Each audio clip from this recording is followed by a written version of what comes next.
Hello, everyone. Welcome back to the Why I Need podcast. And if you haven't subscribed, please go ahead and subscribe, like, share, and engage us in the comment section. So, what we're talking about is the video that's going viral on Facebook, and you should be seeing the video playing shortly. And one thing that just baffles me is the impunity with the way all these things are being done. It is really, really getting out of hands. I mean, I know a lot of people are struggling out there. There's hunger in the land, and the politicians are always going to find a way to exploit the people to induce them in order to get what they want from them. Do you know the funny thing about this? The law enforcement officers that are supposed to be enforcing the law are the ones making arrangements and counting people and passing the money to them. So in situations like this, how can you hold these leaders accountable? How can you hold these government officials or party officials accountable? How can you hold the law enforcement officers that are supposed to know better? They're supposed to put the laws and make sure that no one is being induced for their vote. But it looks like the recent kind of election showed what our politicians really think about the people, and it's really sad. And all those people, could have found something to do, but it's unfortunate that there's no opportunity for them to be able to get that done. I don't know what I would do in this case. Hunger will make you do some horrible things. So the politicians have weaponized hunger against our people, and this is the result that we're seeing today. And I think it's gonna get worse too, going into 2027 when they tighten up the borders and stop allowing food to come into the country. A lot of people are gonna, feel the pain. They're gonna see a drop or an increase. Not gonna see a drop in the price of goods in the market, but they'll see an increase when it's election time, and their money will be worthless again. It's just the playbook. It's just how the politicians have run the country over the years. When it's time for the elections, things will get a little expensive and your money won't be worth anything. And then after the elections, maybe things will come down just a little. But it's just sad. It's sad. And hopefully the law enforcement officers that are there will be held accountable. The man that is also sharing funds will be held accountable as well. But it's just sad that now they're doing it in broad daylight. I remember back then, like 20 years ago, they'll do it. They were doing it at that point, but they would do it inside a closed environment where no phones are available, where people won't be recorded and see what's going on. So you just chop and clean out, and then you step out and you go vote for whoever you want to vote for. But it's now in the public. Nobody is afraid of any accountability, and it's sad. So, what do you think about this video? I mean, it's sad, it's unfortunate where, the level which we have taken politics to or election rigging to. Like you said before, it does look like they used to do it in the secret. But I think we only thought they were doing it in secret because there were not really a lot of cameras out at that time. Now that, almost every Dick and Harry has a camera, almost places has a camera, most buildings, most vehicles, even while they are not running, they have a camera. So this is why we've been seeing a lot of them. And, it's unfortunate what is happening, the level of madness that is happening with regards to our election. Nigerian politicians have mastered the act of, weaponizing hunger, weaponizing poverty against the people to be able to buy their vote. You did be surprised they were not being paid more than 3,000 or 5,000 naira, and which would not almost not be enough to cook a pot of soup. And then after that, then you face 4 years of the consequences of your action. And I'm calling on the federal government, but they are the major culprit in this.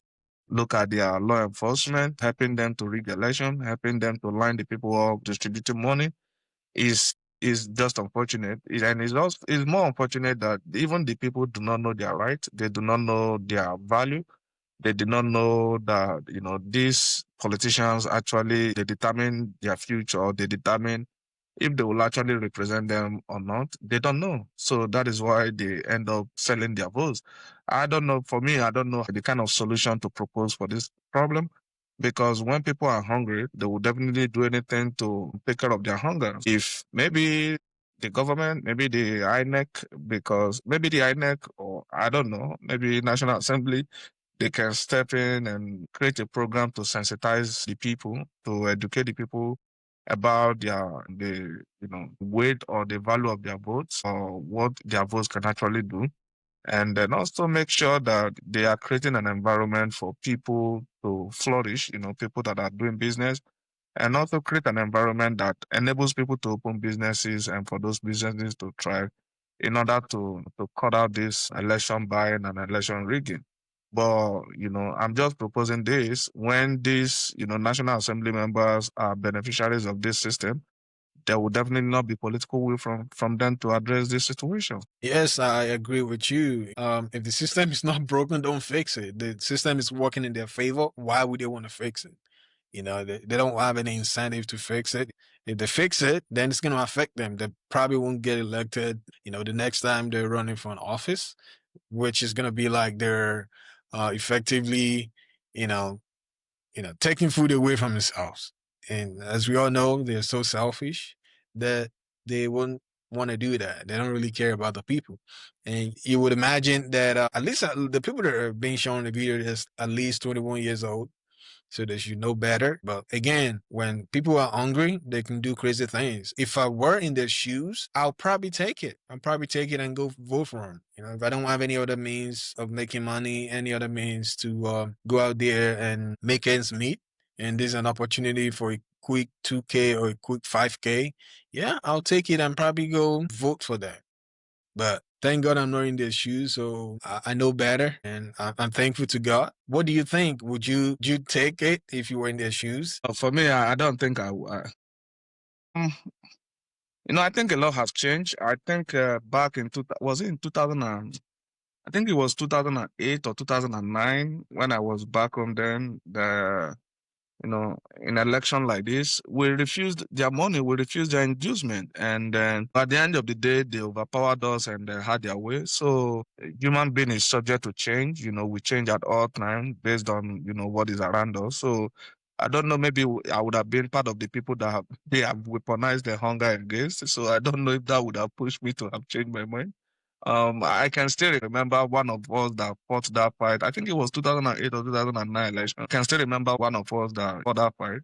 He's dining with the people we fought against. So he's been getting all the political appointments, almost, a SSA to somebody, to another SSA. It's crazy. I don't know if I would have taken it by now, if hunger would have been, dealing with me, and that would have forced me to take it. I don't know. I can't really tell for sure until I find myself in their situation. But some of them, I think they are just well off. They are just being selfish. Maybe they just think that I take it, I don't take it, they're still gonna have their way. So let me just take the money and then let them have their way. Yeah, if you can't beat them, you join them. That's the way the game is played, and it's unfortunate. With the hardship in the town, with the hardship in all the communities in Nigeria, it's difficult to say. I know you know yourself better, and I know myself better. If I were in their shoes with the economical climate, with the current hardship in the country, I'll probably take it. Maybe that will, you know, give me food or help me feed my family for the next 2 3 years. I mean, for the next 2 3 days. Definitely not, definitely not 1 week. And and I'll move on to something else. But yeah, I'm just thankful to God that we know better. We're able to feed ourselves and not have to depend on the government and not have to depend on the politicians. Yeah, I mean, when somebody is hungry, there is almost like a no boundary for them that they can't cross. So my message to you watching or listening is do not sell your vote for peanuts today, because after selling your vote for 20, let's say at max 30, 100,000 or 1 million naira, is that 1 million naira going to last you for 4 years? That's the question you should be asking yourself. So do not sell your vote your conscience, vote for somebody that will represent your interest. Let's make, Nigerian democratic process a bit more better compared to other climes. And thank you for watching. If you haven't subscribed, please subscribe and then, follow us, and then let's hear your opinion, what you think about these, people. Thank you and bye bye.